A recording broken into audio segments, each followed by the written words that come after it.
Hola a todos, nos encontramos nuevamente para hacer una nueva selección de, en este caso, de obras literarias y ya habrán podido ver varias opciones, algunas de ellas jerarquizadas, de narrativa, con distintas especificaciones temáticas. En esta oportunidad lo que vamos a hacer es eh, recomendar 8 novelas latinoamericanas del siglo XX. ¿Cuáles serían los criterios? Bueno, los criterios son muy parecidos a los que en su momento utilizamos para las novelas del siglo XIX. Em, los criterios son, en primer lugar, por supuesto, la selección está hecha en base a lo que yo leí. Segundo, se trata de autores latinoamericanos dentro del siglo XX, excluyendo Argentina. La idea era salir de lo que es nuestro campo literario local y poder conocer producciones o recomendar la producción de otras naciones latinoamericanas, otras sociedades, también en buena medida otras identidades y culturas. Em, por supuesto que esto generó una dificultad sobre la cual vamos a volver para cerrar esta introducción. Siguiente criterio, no repetir. Es decir, hay de cada autor una obra. He tratado de no incluir, digamos, no he incluido una segunda obra de ninguno de los autores en cuestión. Siguiente, traté de pensar que estas obras fueran, o pensar en obras que fueran fáciles de conseguir, o por lo menos relativamente fáciles de conseguir en ediciones económicas. A diferencia de las novelas del siglo XIX, creo que sobre casi todas las novelas de las que trata esta selección, quizás con alguna excepción, pero con la mayoría de las novelas incluidas en esta selección, operan derechos de autor.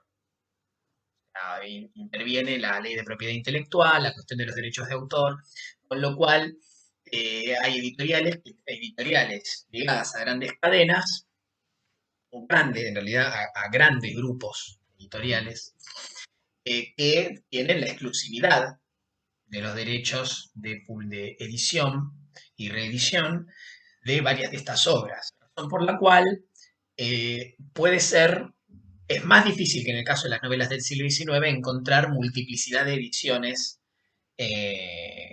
con una amplia gama de posibilidades en su costo. De todos modos, por tratarse en todos los casos, de autores que han sido galardonados, que conforme las convenciones del campo cultural y las necesidades de la industria editorial han llegado a tener mucho reconocimiento y han llegado a ser de lectura masiva, en algunos casos las editoriales han hecho convenios con generalmente eh, grandes medios de comunicación, fundamentalmente diarios, todo lo que es la prensa gráfica, para sacar colecciones, digamos, para incluir sus obras en colecciones de esas que se venden en las paradas de diarios y revistas.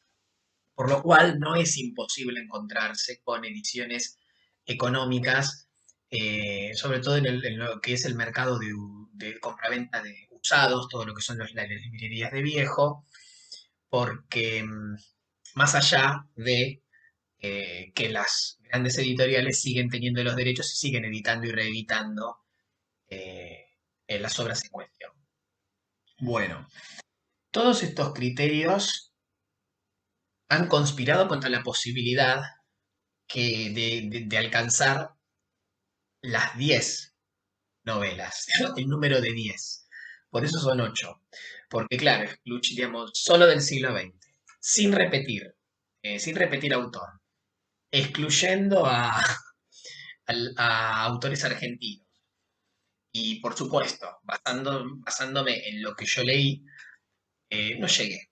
No pude, no pude llegar a los 10 títulos, así que serán 8.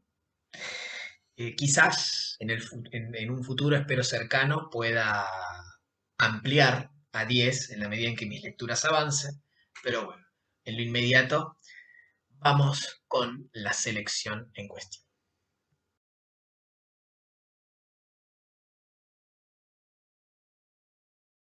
Primera novela, el orden va a ser cronológico, según la fecha de publicación.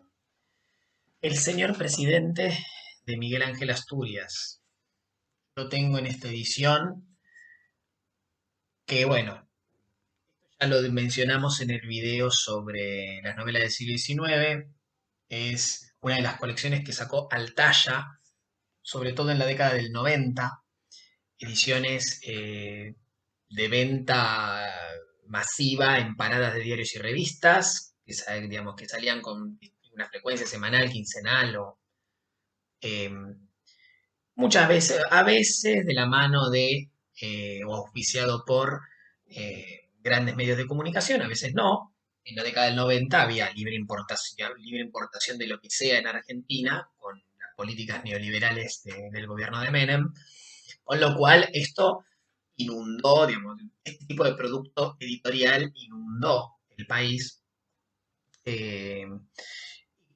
Posteriormente, cuando con la crisis de 2000-2001 se cierra, bueno, se limita bastante por cierto tiempo la importación y también mucha gente comienza, bueno, por distintos motivos, a deshacerse de sus bibliotecas o de la biblioteca de un familiar, fallecido, lo que sea. Claro, estos títulos, digamos, estas colecciones empiezan a alimentar a las librerías de viejo hasta el día de hoy. Uno puede encontrar libros de Altaya las colecciones de Altaya por todos lados, todavía.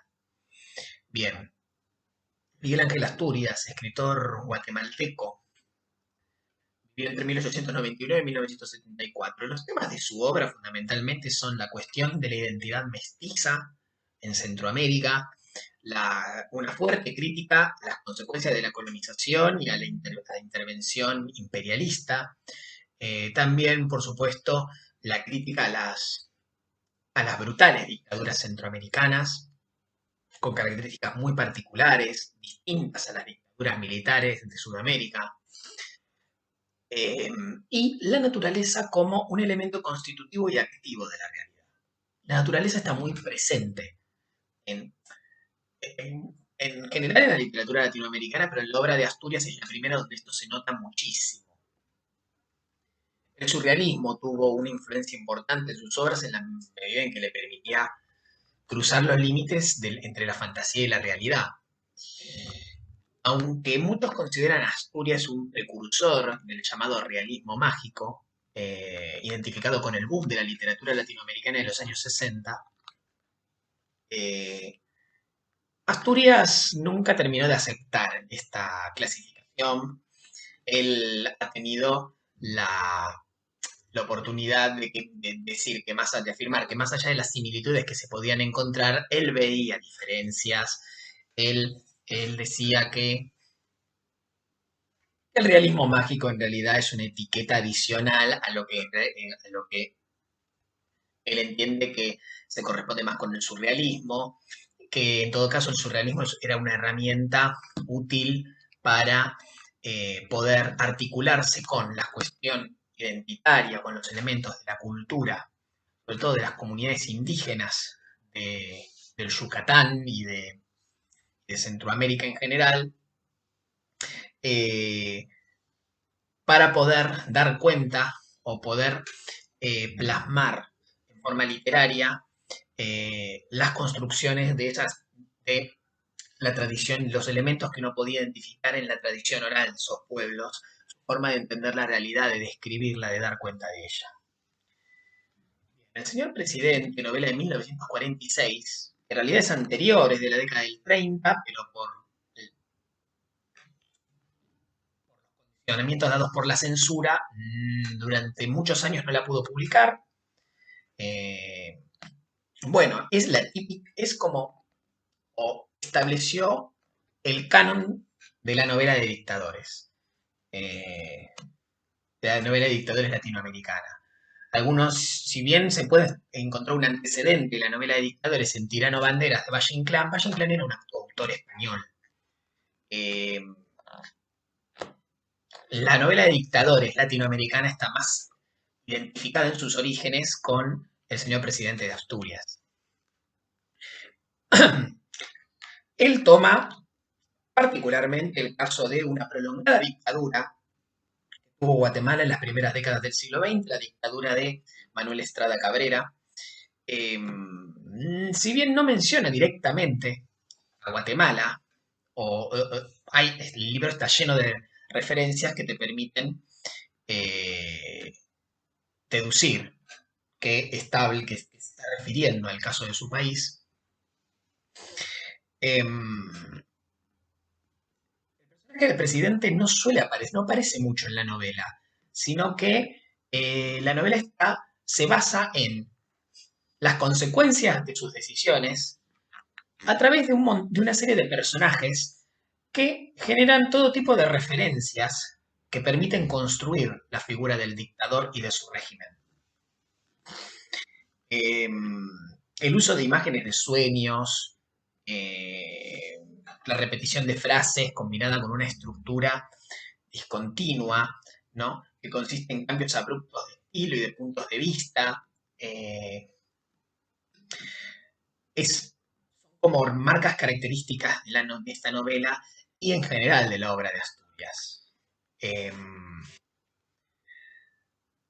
Otros temas son, bueno, la capacidad de distinguir entre la realidad y los sueños, el poder de la palabra escrita por parte de las autoridades, las situaciones de aislamiento que genera un régimen extremadamente opresivo.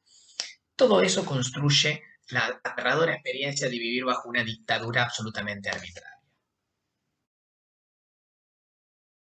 Juan Carlos Onetti, uno de los máximos escritores uruguayos, nacido en 1909 y fallecido en 1994. Su obra es bastante sencillo encontrar sus influencias. Él tiene como dos grandes influencias y eso es bastante claro en la obra. Por un lado, William Faulkner, la obra de la literatura de Faulkner, y por otro lado, el existencialismo. Eh, a lo que sí se le puede reconocer es que es uno de los autores donde más tempranamente se puede encontrar sobre todo la influencia del existencialismo, eh, que tuvo una generalización o tuvo su mayor impacto en América Latina en la década del 50 y del 60, pero bueno, digamos, la obra de Onetti empieza en los 40, o sea, él encuentra eh, introduce elementos de la literatura existencialista de manera muy temprana. En la obra que vamos a describir es La vida breve, de 1950. La vida breve es parte del famoso ciclo de novelas de Santa María. Está como pueblo o ciudad, esta ciudad ficticia eh, que construye Onetti para situar en ella varias de sus novelas, como El astillero junto a cadáveres, entre otras. En este sentido, acá se ve bastante, de manera muy patente la influencia de Faulkner y su famoso condado de Yoctapanaupa, sí, creo que lo pronuncié bien, donde la idea es parecida, ¿no? Construir un entorno ficticio, no existente, un no lugar, pero con todas las características de lugar, digamos, de lugares bien concretos. Bueno, la historia se desarrolla entre Buenos Aires y esta ciudad ficticia y se trata de Brausen, un publicista que tiene a su cargo escribir un guión cinematográfico y, y en ese proceso crea una serie de personajes de la ciudad de Santa María, como el Doctor Díaz Grey, que un personaje muy ambiguo y cuya ambigüedad va a crecer con el correr de las novelas de Onetti, donde vuelve a aparecer este personaje. Eh, por otro lado, descubre paralelamente a esto a un alter ego siniestro, Arce, un marginal, un lumpen, eh, y a medida que avanza la novela, lo que comienza a mezclarse, a confundirse la construcción literaria de Brausen con la realidad. Y él mismo queda atrapado por esa confusión, que en realidad es la imposibilidad, de la manifestación de la imposibilidad del mismo Brausen para hacerse cargo de sus problemas. Em, por otro lado, tanto Arce como Díaz Grey son encarnaciones de distintos de los aspectos benévolo y maligno de la personalidad. Em, Esto se ve, por supuesto, en sus acciones a lo largo de la novela, donde Díaz Grey representa la bondad y Arce los límites, digamos, los límites de la maldad, de la malicia. Em,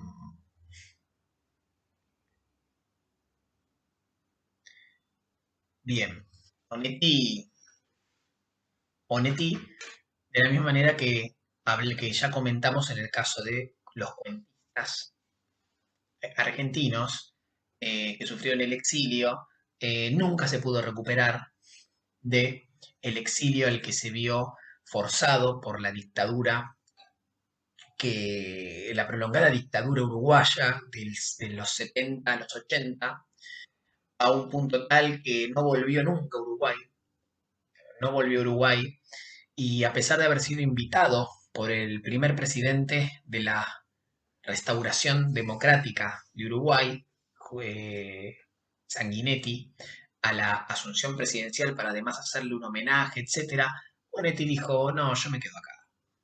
Y se quedó, pasó sus últimos años aislado en una habitación donde leía, fumaba, bebía y hablaba por teléfono muy poco.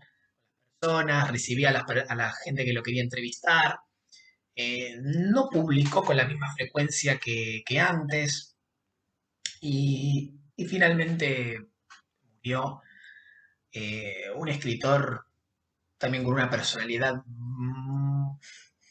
muy opaca, muy apagada, pero, pero bueno, con una tristeza que emana de sus novelas.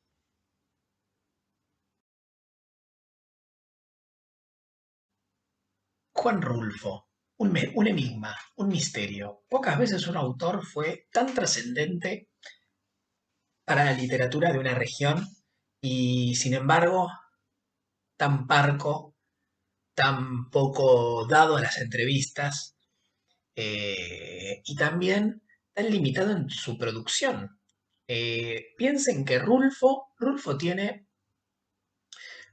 un reconocimiento en- entre la crítica literaria y la historia de la literatura eh, que a simple vista puede parecer desproporcionado en relación al volumen de su obra. Digamos, Rulfo publicó solamente dos libros, uno de los cuales fue una colección de relatos, El Llano en Llamas, y la otra fue esta novela muy cortita, Pedro Páramo, que es de lo que vamos a hablar.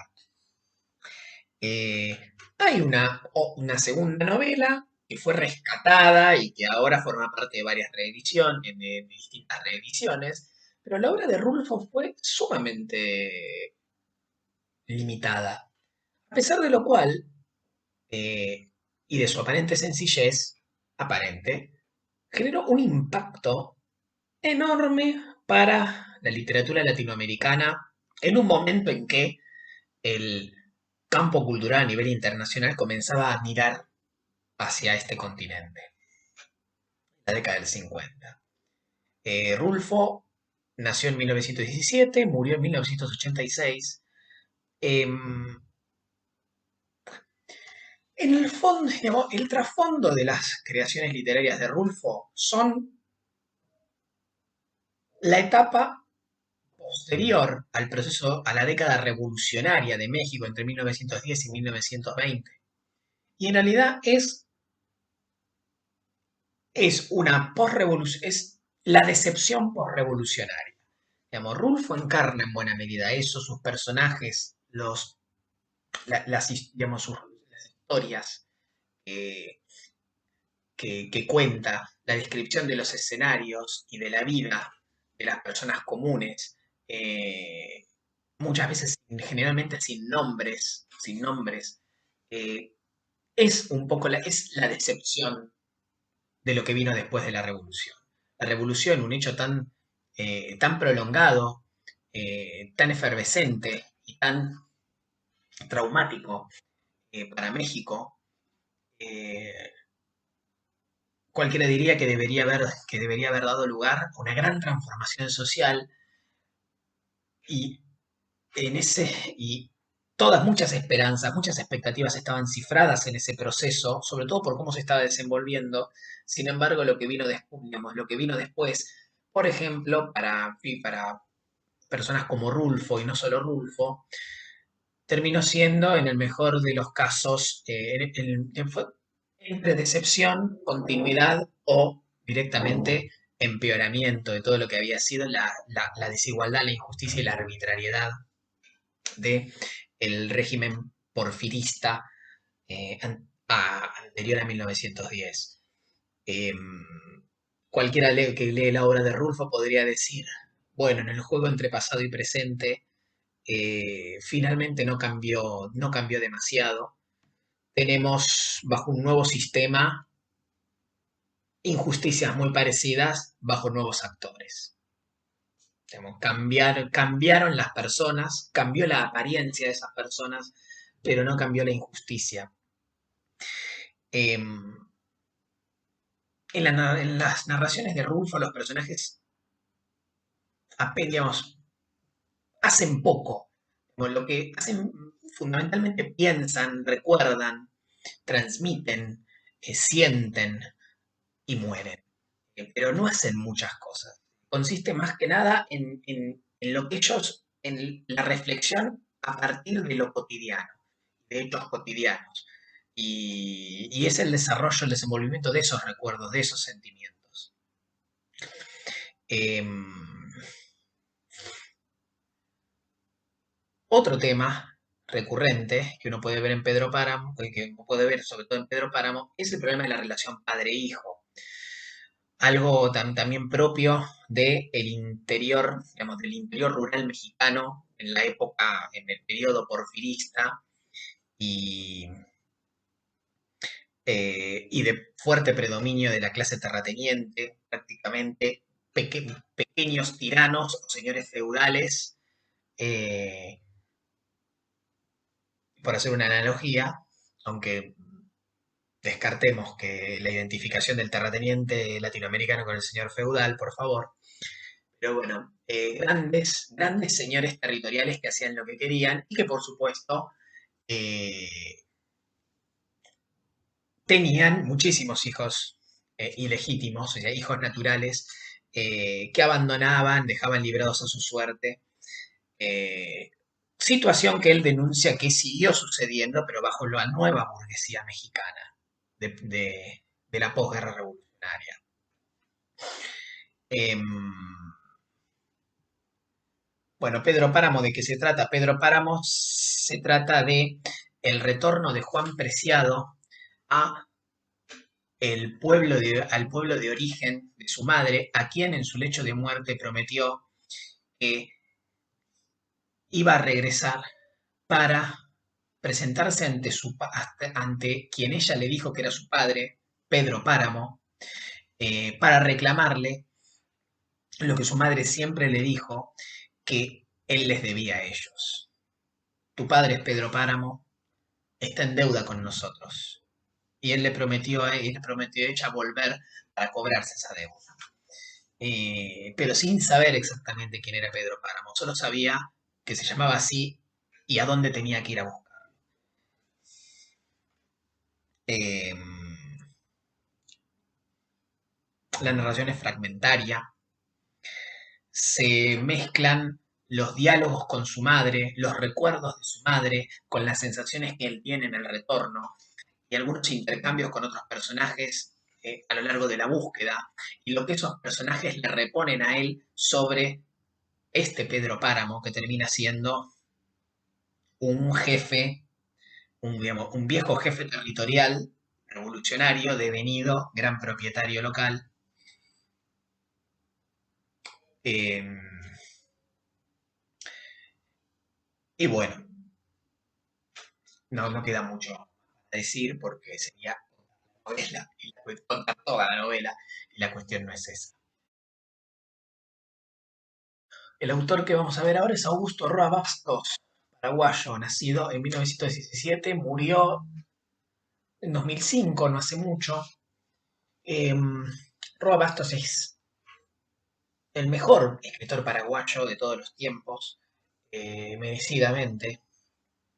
Tuvo que desarrollar la mayor parte de su obra en el exilio como consecuencia de la, el hecho político que marcaría en buena medida su vida, que fue la prolongadísima dictadura de Alfredo Stroessner en Paraguay, una dictadura que duró más de 30 años, o sea, entre la década del 50 y 1990, y que eh, está representada tanto las consecuencias de esa dictadura sobre el impacto que tuvo para él, para su vida y la presencia que tuvo en su obra en varios de sus libros, como por ejemplo El Fiscal. Eh, lo que más preocupa a Roa Bastos es que podamos comprender la historia, sobre todo, y también la sociedad paraguaya, pero sobre todo la historia del Paraguay, cómo ciertos grandes acontecimientos de la historia del Paraguay marcaron a esa sociedad y sobre todo digamos, los padecimientos y desigualdades que sufre. Es una excelente forma de acercarse eh, a la historia del Paraguay, a aspectos de la identidad paraguaya, eh, por, y también de la misma manera que de que la obra de otros autores, como mencionamos en el caso de Rulfo, o como en El Señor Presidente de Asturias, es una buena forma de ver eh, el impacto del capital extranjero y de la dominación oligárquica y de las dictaduras en la escena latinoamericana del siglo XX. La novela de la que vamos a hablar eh, es Hijo de Hombre. ¿Por qué Hijo de Hombre? Porque Yo el Supremo, que quizás es la novela más laureada de Roa Bastos, ya fue incluida por mí en otra selección, la de novelas para entender la historia. Por eso decidí no repetir. Pero esta no es para nada una novela menor, aunque es la primera novela de Roa Bastos, de hombre, de 1960, y que conocería una nueva versión en 1983. Es parte de la trilogía del monoteísmo del poder, o del, creo que no, monolitismo, perdón, monolitismo del poder, junto con Yo el Supremo y El Fiscal. Yo el Supremo es sobre el dictador José Gaspar Rodríguez Francia, dictador de la primera mitad del siglo XIX paraguayo, y El Fiscal es sobre la dictadura de Stroessner, o mejor dicho, es sobre el tramo final de la dictadura de Stroessner. Es una novela como de dictadura tardía. De hombre repasa las primeras décadas del siglo XX en Paraguay a través de la forma de vida del interior rural, donde por supuesto más se podía ver el peso, el impacto y el accionar de los actores sociales que mencioné hace un rato, ¿no? Se rescatan las tradiciones y la lengua de sus habitantes, la cuestión de el carácter bilingüe, o sea, castellano y guaraní, de la cultura paraguaya, de la lengua en el Paraguay, está muy presente en la narrativa de Roa Bastos y corresponde que así sea. La novela se estructura a partir de, por un lado, el relato de Vera, que es el protagonista y el principal narrador, y por otro, una serie de digamos, relatos de distintos hechos, de distintos procesos, aparentemente inconexos, pero que se van integrando y que permiten explicar distintos grandes acontecimientos de la historia del Paraguay. Sobre todo las distintas insurrecciones que hay como consecuencia de conflictos políticos y sobre todo la guerra del Chaco en la década del 30. Bueno, un autor para revisitar una y otra vez, sobre todo para los argentinos que tenemos un contacto tan estrecho con el Paraguay eh, y una presencia tan grande de, esta, de ciudadanos paraguayos en nuestro país.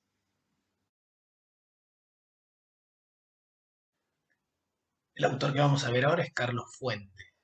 Fuentes, autor eh, mexicano, aunque nacido en Panamá, pero mexicano, naturalizado mexicano, nacido en 1928, falleció en 2012, muy recientemente. Eh, es parte de una especie como de, no sé si decir segunda generación. No, en realidad no, en realidad es de la generación. Lo que pasa es que no es uno de los autores más conocidos del llamado boom de la literatura latinoamericana, pero es parte del boom de la literatura latinoamericana, sin duda. Eh,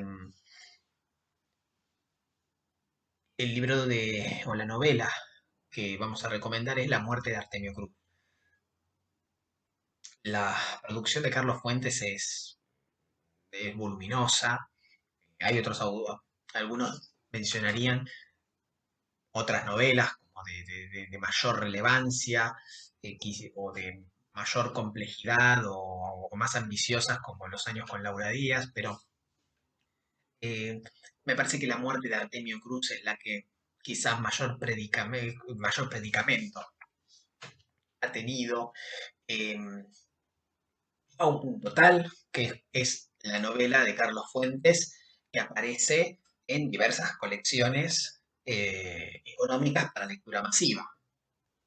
Sin ir más lejos, esta edición de la Biblioteca Básica Salvat algún día debería ser un video sobre este tipo de colecciones, porque la Básica de Salvat o la Biblioteca Básica del Centro Editor de América Latina son realmente colecciones muy extensas de libros muy económicos y que logran recapitular la historia, digamos, la historia de la literatura universal.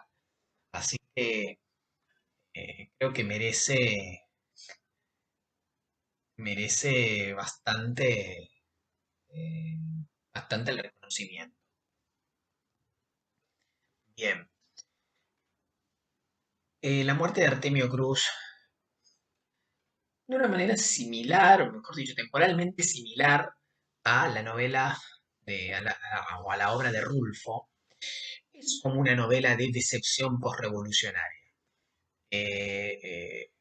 Trata de mostrar la trayectoria de México en las décadas posteriores a la Revolución a través de Artemio Cruz, eh, un,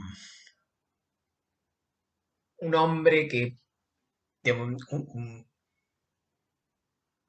es el relato por Artemio Cruz de su propia historia, ya en su lecho de muerte, y devenido un auténtico burgués nacional mexicano, eh, con gran influencia política también, o sea, un hombre de la clase dominante, pero que repasa toda su historia. Una historia que lo encontró eh, como un creyente en los ideales de la revolución y que posteriormente a la misma, en la medida en que lograba insertarse en la nueva sociedad posrevolucionaria e ir ascendiendo, va a ir quedando atrás para dar lugar a eh, todas las actitudes típicas de la revista, ¿no? Es un oportunista, corrupto, inescrupuloso, eh, que, que por supuesto eh,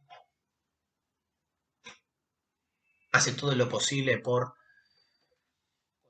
construir estatus, digamos, digamos, construir estatus o dejando en el pasado cada vez más y enterrando a la persona que fue.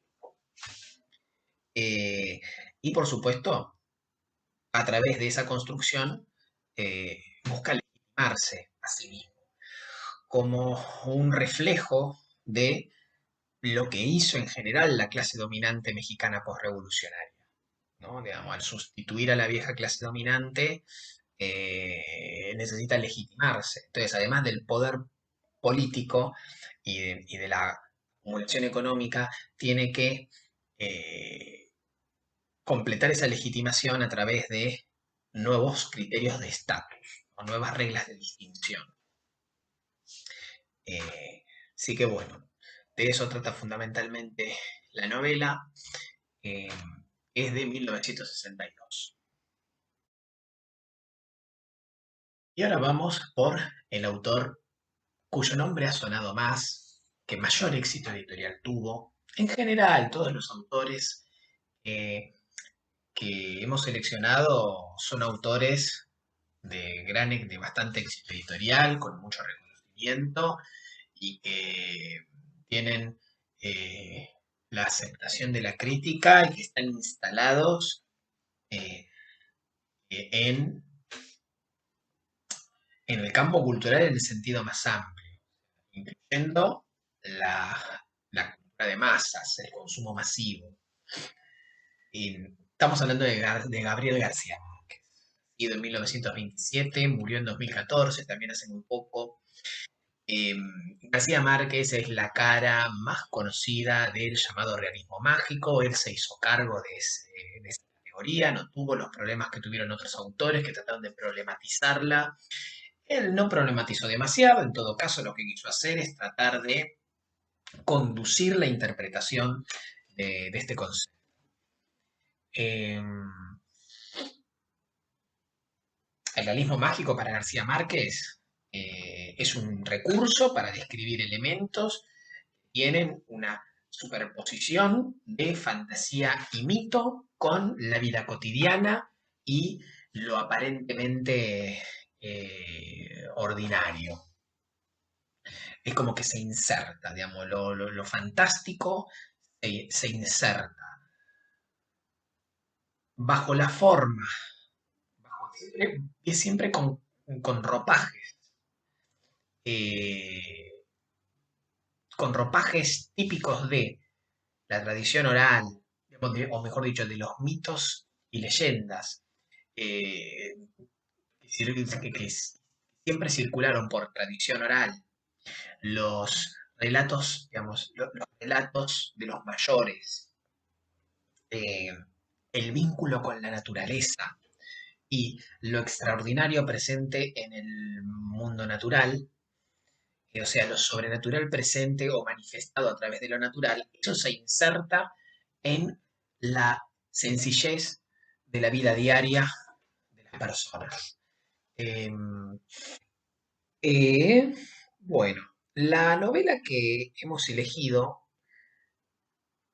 es El otoño del patriarca, otra novela de dictadores. No hemos elegido, digamos, no hemos elegido Cien años de soledad porque ya la hemos incluido en otra selección. Como la idea siempre es no repetir, elegimos El otoño del patriarca, una de las tantas novelas de dictador que ahora que me doy cuenta, terminan integrando esta, digamos, esta selección. Hemos hablado del señor presidente de Asturias, el recurso del método de Carpentier.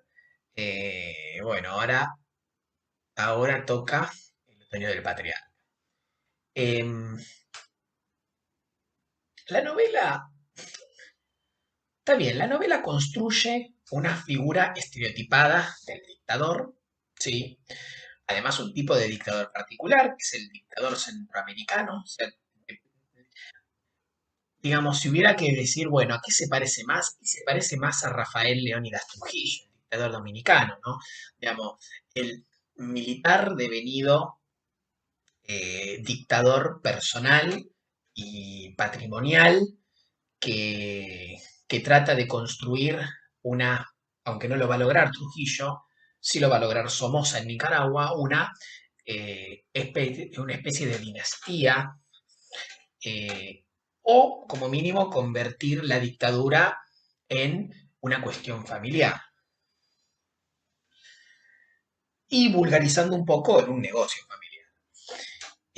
Bueno, el dictador del otoño del patriarca se parece mucho a ese tipo de dictador, ¿no? El dictador centroamericano por excelencia, eh, que por supuesto, que- cuyo despotismo no encuentra ningún tipo de mínimo límite institucional. em, pero pero más allá de la representación del dictador, la novela es una larga reflexión sobre la soledad del poder y sobre las consecuencias que el ejercicio del poder por tiempo tan prolongado y en forma tan absoluta puede tener eh, sobre la persona. Y cómo hasta una figura tan despótica y brutal puede darse cuenta con el tiempo, con el paso del tiempo, de que esa vida terminó absorbiéndolo y no le permitió ser nada más que eso. Y más allá de todos sus intentos por perpetuarse en el poder y por perpetuarse en la memoria, finalmente es una cáscara vacía que no va a dejar nada. Bueno, una de las particularidades de la novela es su, es su estrategia, su metodología. Es una novela escrita de corrido. Tiene muy pocos signos de puntuación, muy pocos, muy pocos. Eso lo convierte en una novela difícil de leer, difícil de leer, digamos, difícil de interrumpir en su lectura, eh, que te obliga a ir y volver constantemente para poder entender los momentos de cambio. Pero claro, es un estilo muy apropiado para un relato que, que es monologado, es un relato en primera persona. Eh, Más allá de que intervienen otras voces, digamos, tiene cierta polifonía, pero en ese sentido hay como similitudes con Yo el Supremo de Roabastos, aunque no es tan, aunque tiene muchas más confusiones por este rasgo que señalamos de la continuidad total a nivel formal, es quizás su novela más compleja en este sentido. Ahora vamos con Alejo Carpentier, cubano. Carpentier también está reconocido como uno de los pioneros del llamado realismo mágico, pero también es muy reconocido por un estilo eh, de escritura eh, neobarroco. Esto hace que sus obras a veces sean eh, difíciles, digamos, difíciles de abordar. No es un autor para nada sencillo. Quizás la obra a la que vamos a hacer referencia es una de las más amigables, más allá de que está presente su estilo está presente siempre, fuera de duda, pero hay casos en los cuales su empleo de, digamos, de la de la lógica surrealista, lo apropiada por él y reconvertida en lo real maravilloso, a algunos le atribuyen a él el haber acuñado el concepto de lo real maravilloso como antesala del realismo mágico. Em, claro, la articulación de esta lógica eh, repleta de imágenes superpuestas, digamos, enlazada con un lenguaje barroco, a veces puede saturar. Las novelas de Carpentier son novelas saturadas de imágenes, de, de secuencias de actos, de, de palabras. No son fáciles de leer, incluso las cortas. Qué sé yo, El reino de este mundo, una novela maravillosa. Es una novela breve, pero muy difícil de leer, bastante difícil de leer. Em, es un estilo que opera mucho por superposición, lo que también le da una gran vertiginosidad al relato, y no tanto por la descripción pausada y las secuencias claras. En el caso de el recurso del método, Pentier tiene una obra extensa con muchos títulos: El reino de este mundo, Los pasos perdidos, El siglo de las luces, Concierto barroco, además de Equa Jambeo. Pero bueno, el recurso del método es una novela relativamente tardía de él. Él muere en 1980 y el recurso de esta novela es de 1974. Se da en coincidencia con digamos, con el periodo de novela de dictadores, donde distintos autores del llamado boom de la literatura latinoamericana eh, empiezan a escribir o dedican una obra a eh, el análisis de eh, el poder autoritario en América Latina.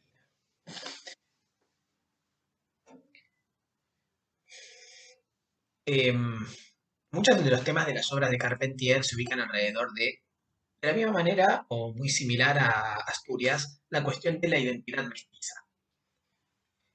Solo que Carpentier, digamos, si en Asturias esto se ve en tanto mestizaje de digamos, en tanto tanto mezcla de lo español con lo indígena, en particular con la cultura maya. En el caso de Carpentier, lo que aparece son los elementos africanos, ¿no? Esto se puede ver, por ejemplo, en el reino de este mundo. Pero también se puede ver en el recurso del método, aunque mucho menos. Pero la identidad mestiza es fundamental en el ser latinoamericano. Eh, bueno, esto es una típica novela de dictadores. Uno puede, no hay una referencia del todo clara. Lo que uno puede encontrar en la obra de Asturias, uno no puede ver este dictador y decir, este dictador es una clara referencia a esta figura histórica real. Es una especie de estereotipo. En las construcciones en general de los dictadores, en todo lo que es la novela de dictadores del boom latinoamericano, siempre apunta a construir figuras estereotipadas, que además tratan de representar otras cosas, ¿no? Como por ejemplo, bueno, el poder arbitrario en general, el sometimiento y la intervención imperialista, así como el despotismo empresarial y terrateniente. Pero bueno, el hombre blanco, cuando aparece en las novelas de Carpentier, aparece siempre a través de una serie de instituciones identificadas con los digamos, los aparatos ideológicos y de dominación del Estado, ¿no? No, la cárcel, la iglesia, la esclavitud, el capital extranjero, o el imperialismo, la intervención imperialista, etcétera. En el recurso del método lo que se ve, el lenguaje barroco está más dosificado, pero termina siendo, me parece que con gran eficacia, funcional eh,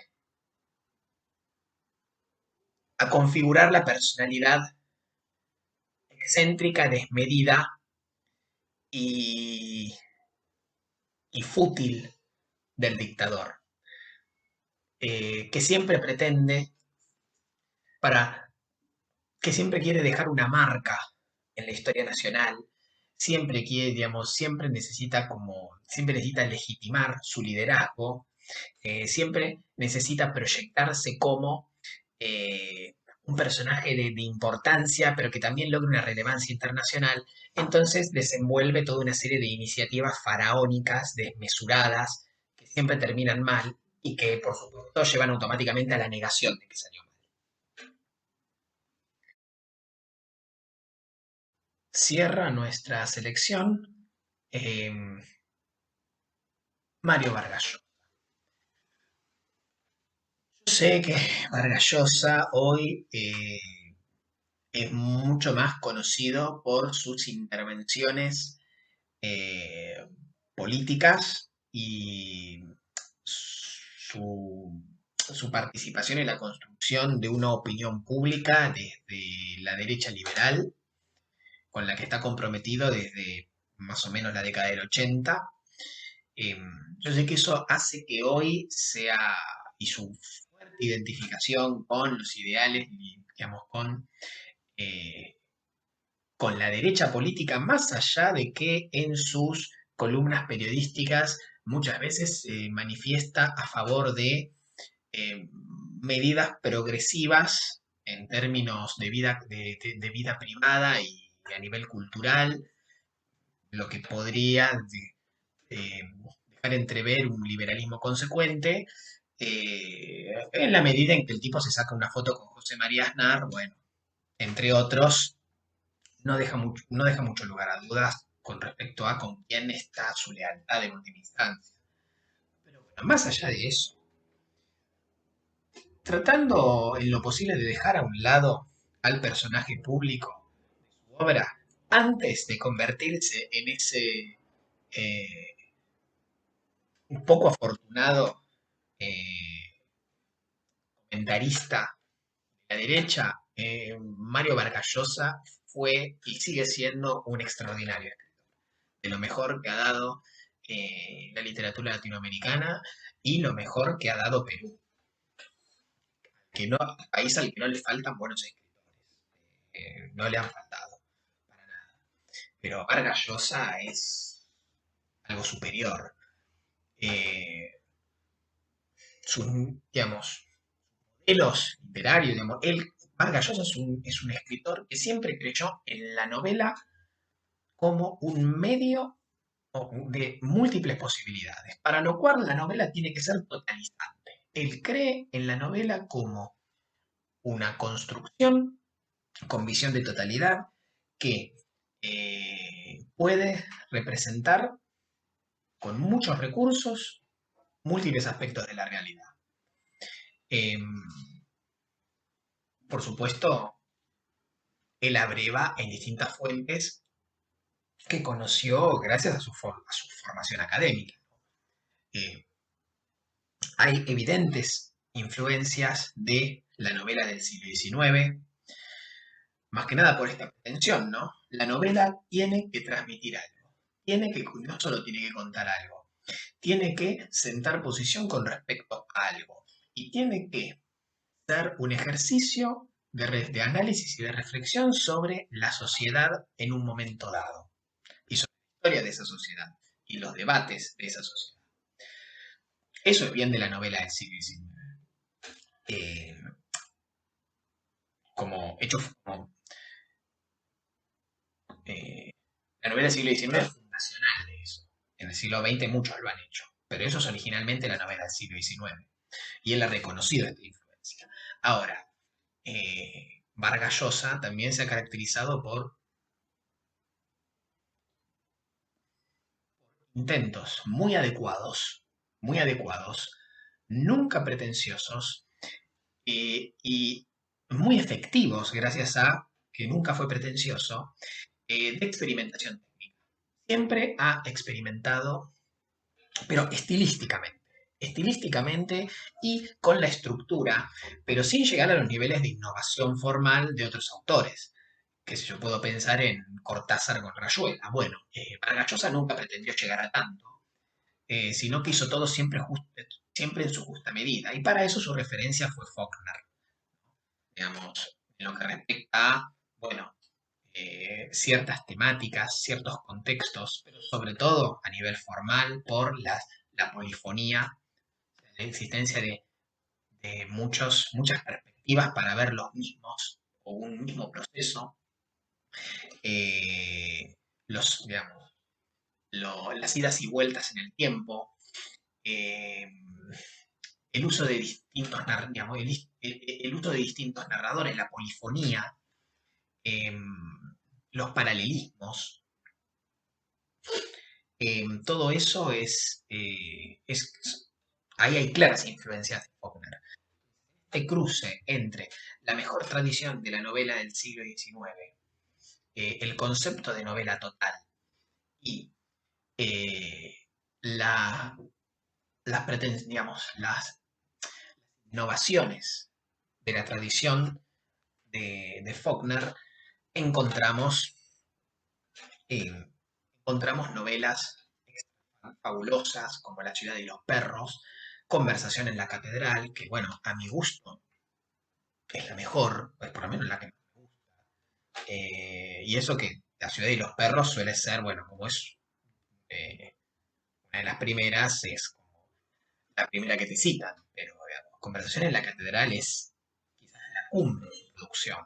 Después hay novelas menores, sí, como Historia de Maita, pero también o La fiesta del chivo, pero muy bien escritas, y donde él no, y donde él también, cierto, en novelas que no alcanzan el nivel de Conversación en la catedral o La ciudad y los perros, si bien no alcanzan ese nivel, él replica ese modelo y prueba cosas nuevas, pero nunca se sintió presionado por eh, introducir un gran cambio formal, estilístico o en su metodología de escritura para revitalizar su carrera. No, el tipo siempre hizo lo mismo, decíamos, siempre mantuvo una línea y una coherencia en su trayectoria como escritor, independientemente eh, del decrecimiento de la calidad de su obra. Ya las novelas que escribe en los últimos tiempos no son comparables a las de la década del 60 y del 70. Quizás la última gran novela, gran novela, es la que es objeto de esta sección, es La guerra del fin del mundo.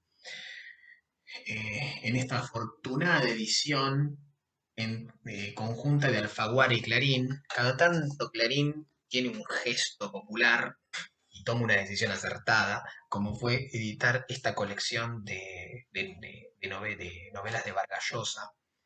Pero bueno, La guerra del fin del mundo de 1981 reconstruye desde distintos puntos de vista, que son los distintos protagonistas, la guerra de Canudos, a un enfrentamiento entre una comunidad milenarista en el nordeste empobrecido de Brasil contra el naciente gobierno republicano de fines del siglo XIX y la resistencia de esta comunidad de distintas expediciones militares que trataron de reprimirla hasta finalmente lograrlo en medio eh, en medio de una batalla prácticamente apocalíptica y una sensación generalizada de fin de los tiempos.